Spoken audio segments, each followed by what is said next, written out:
Yeah, hello and welcome to another update video. Today we want to talk about the United States Natural Gas Fund because it can be traded for some people easier than just looking at Natgas spot. We'll continue to do Natgas, but I'm charting now the UNG as well because there were a lot of requests and prices are obviously a little bit different. So I haven't charted the entire chart yet. As soon as I've done that, we can look at the long-term chart as well. But the overall movement is sort of very similar to Natgas.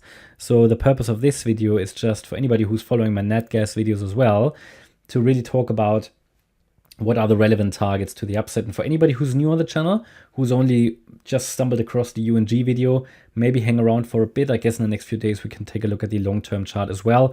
Until then, for the bigger context, or the bigger picture, the larger context, take a look at my Natgas videos on this channel as well. But the idea overall is that we've probably formed a local bottom here on the 21st of Feb. Down here we talked, that was actually on the Natgas chart, the exact target where it turned around. I currently consider this a wave 3 low, and we are now in a fourth wave. So I can actually put that onto the chart. Wave 3. And then the wave 4 is basically what we're doing now in an ABC correction.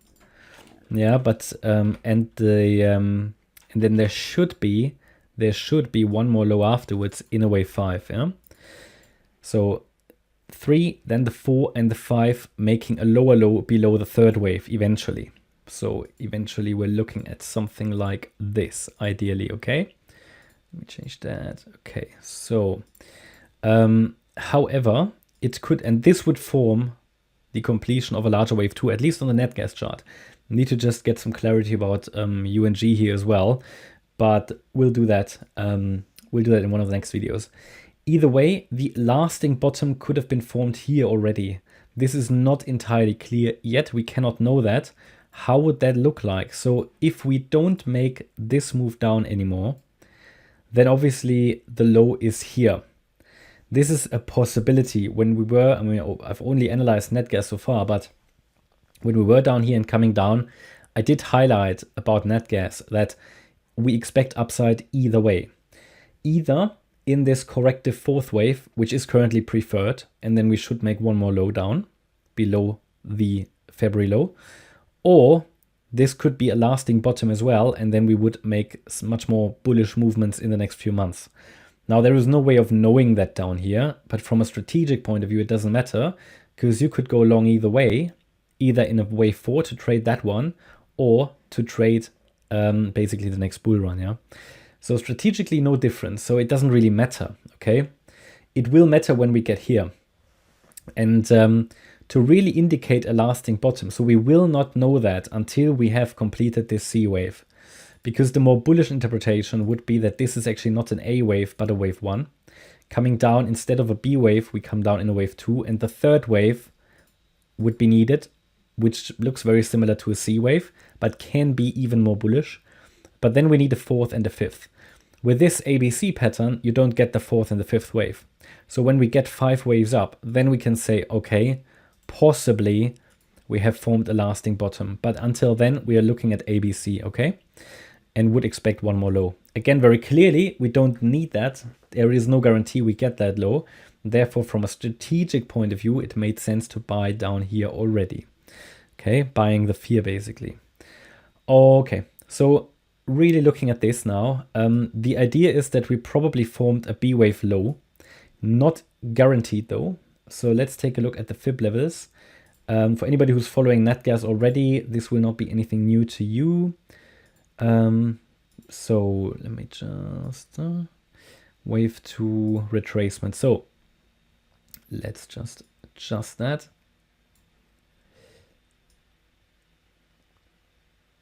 Okay, so here on the Natgas chart, I also gave you the 38.2 fib level. Yeah, like that. To start to scale in. Yesterday only we talked about scaling in. The price dipped into the support area once more. And anybody who did scale in went long basically, even if it was only with a small position up here, you are now in profit. Now, the B wave touched the 38.2 fib level. This basically could be wave B is in, yeah? It's possible. And I'm currently counting the move here as an ABC structure anyway, with an overshooting B wave.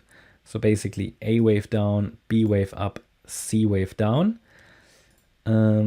which would explain the strong move of the highs because an impulse, right? So we had a bit of a gap there. I had a few comments about, price action is missing. Well, it's actually a gap, okay? So it's actually a gap. So you always get these gaps. So it's not missing. It's just price ended on the end of the trading week here and it started down here. So you don't really get that. But that's fine. This is most likely an impulse down. So we talk about possibly here the C wave. Now the question is this ABC structure already the complete B wave? I am currently of the opinion it isn't, but it could be. So it's like playing chess where you need to plan your moves, right? So we talked about scaling in here. If you've scaled in here, yes, it might only be a small position, but you can now just manage risk, lean back and watch. If the price comes back into the region, then we talk probably about a deeper B wave. That's what I would prefer because this was it was strong, but it only reached the upper range here. Now, normally I would say for a B wave, I'd like to see normally the 50% level, but highlighted to you in the Natgas video that due to the strong overshooting B wave, I would not be surprised if we already turn around the 38.2 fib. So of course we don't know, the market has to decide that, but let me just think. Let's calculate the move or the retracement of that. 1 second. We'll explain to you in a minute. Yeah. So I want to show you the resistance area now. We talked about that in the Natgas video anyway, but again, here our prices are different. So we obviously need to be covered, right? So in one scenario, we could now expect a rally in the C wave. This would be a 5-wave move in itself. So when we have the first 1-2 set up, and I have no indication it's topped yet, but it certainly reacted to resistance already, as you can see. So when we do that, yeah, the wave 2 could be another entry point. So when we come back like 50% of that move, that could be another entry point, depending on how the structure looks like, right? But either way, the C wave is maybe starting. But how can we distinguish that from the other scenario in which we say, okay, the B wave here was very shallow. So it's possible that we are making a clearer ABC structure, a more complex correction. And that could look like this, where we're saying, okay, we came down in an A wave here, or 1 second, it could be, for example, it could be a wave W. We're now moving up in an X wave and would come down in a Y wave. Yeah. For the X wave, this is resistance. Really only above $9.16, I can say with a greater likelihood that we are rallying in the C wave already. So at the moment, we don't know. This is the level or the area we need to be watching for. On the UNG chart, this is 888 to 916. If we get rejected here, we will dip once more into the support area and will then have support at 826, $8 and 763. Below 763, this setup will get very unreliable. And we can say that probably we're going to make a new low below the February lows. But again, for anybody who's scaled in, like on Natgas, that's not a problem because you can just manage risk, move up your stop loss.